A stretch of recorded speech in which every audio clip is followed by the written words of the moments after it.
very much, Kenneth Cole, for all that you have done for amfAR, for the great cause of fighting HIV and AIDS, with your professionalism, with your communications, with your precision on how to get a job done. Countdown for a Cure, isn't that exciting? I'm interested in making AIDS history from science to solutions, but in making that history, amfAR has made tremendous progress.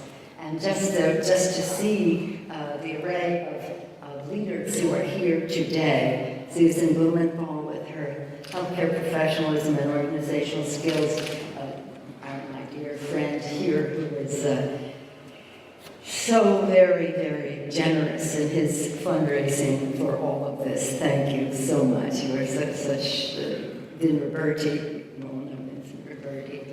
To have the president of the World Bank and to have that, with all the unique background that he brings to that position and how that translates for all of this, to have the scientific determination and curiosity of Dr. Fauci, with Michelle, with so many people, the list goes on and on.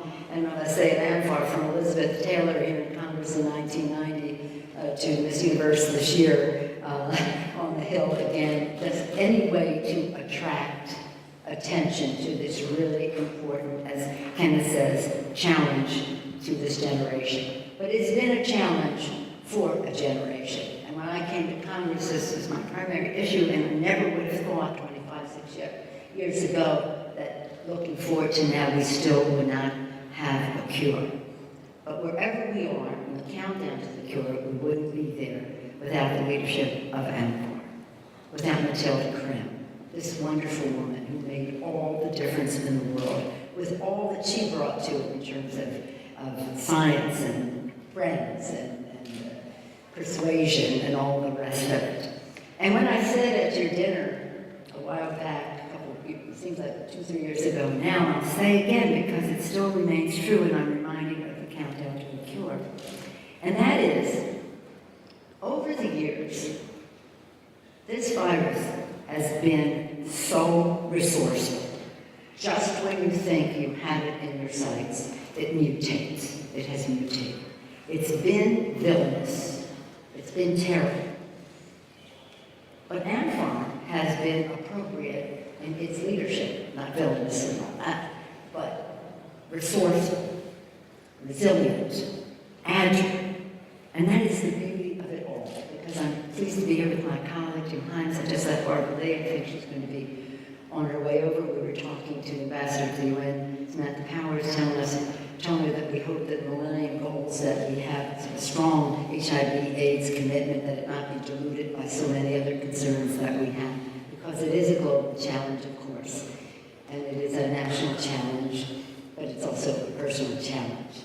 The millions that we name, those numbers are staggering, but every single one of them is very, very important to us. So to see what happened in Berlin, what happened in Mississippi, what's happening in France, to see what's happening in our own communities, we are all so grateful to amfAR for the leadership, because as an outsider, of course, we have our government role, and we have committed, I see so many friends, we have committed so many, over the years, so much federal money to the issue. Right now, in this time of budget, we have to compete very hard for any money, for basic biomedical research, for a cure, for all of the functions that fall under prevention, cure, and hopefully a vaccine at some point, but also research.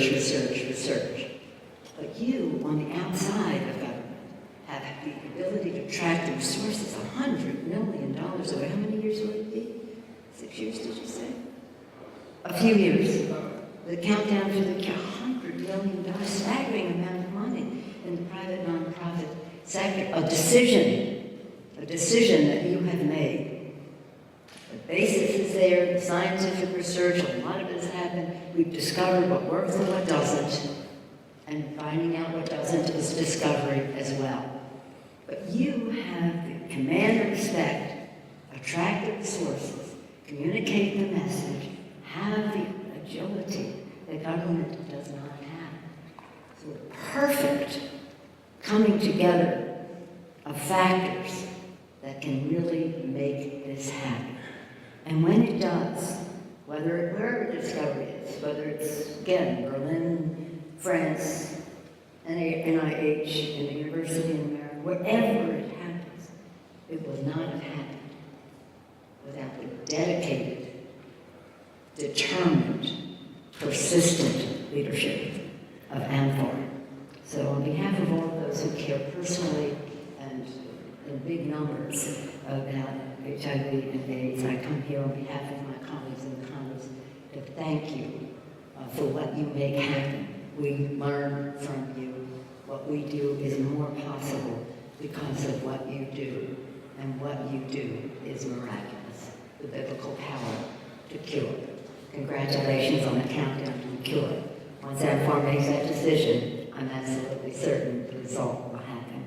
And thank you. Thank you so much, Kenneth Cole, to you and Maria, for your personal commitment. Just so determined, so persistent, really following the example of Matilda Krim, as we saw in your beautiful film that you made about her, that I saw at Sundance with you last year. We were really all really so, should be so honored to be associated with this. That's what they are, a catalyst. Like a diamond. Diamond is a catalyst. So this is the highest quality catalyst to bring people, resources, ideas, determination, the decision